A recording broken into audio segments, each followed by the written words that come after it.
اسلامی شریعت کے مطابق نماز میں سلام پھیرنے کے بعد نماز کا اختتام ہو جاتا ہے۔ اس کے بعد امام کا اجتماعی دعا کرانا، سب کو اکٹھا کر کے دعا پڑھوانا قرآن و حدیث کی روشنی میں ثابت نہیں ہے۔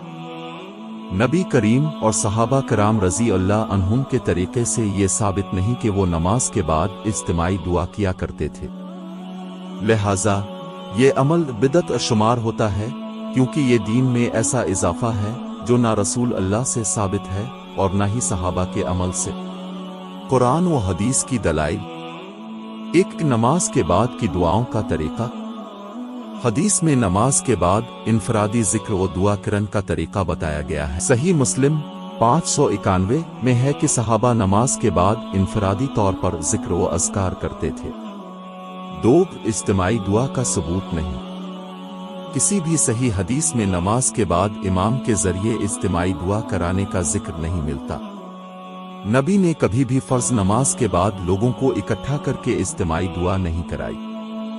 3، بدعت کی ممانعت۔ رسول اللہ نے فرمایا، جس نے ہمارے دین میں کوئی نیا کام ایجاد کیا جو اس کا حصہ نہیں تو وہ مردود ہے۔ صحیح بخاری 2697۔ لہذا نماز کے بعد اجتماعی دعا کرانا ایک نئی ایجاد ہے جو دین میں داخل نہیں۔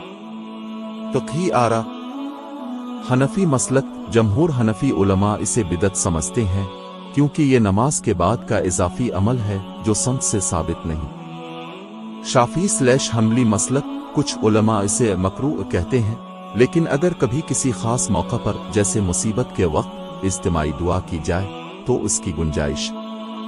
البتہ اسے ہر نماز کے بعد معمول نہیں بنانا چاہیے۔ نتیجہ: نماز میں سلام پھیرنے کے بعد امام کا اجتماعی دعا کرانا جائز نہیں، کیونکہ یہ عمل سنت رسول اور صحابہ کے طریقے کے خلاف ہے۔ یہ ایک بدعت ہے جس سے بچنا ضروری ہے۔ البتہ ہر شخص کو انفرادی طور پر ذکر و دعا کرنی چاہیے، جیسا کہ نبی سے ثابت ہے۔ نماز کے بعد 33 سبحان اللہ، 33 الحمدللہ، 33 اللہ اکبر پڑھنا اور اپنی زبان سے دعا مانگنا مستحب ہے۔ اللہ تعالی ہمیں سنت پر عمل کرنے کی توفیق دے اور بدعات سے بچائے۔ آمین۔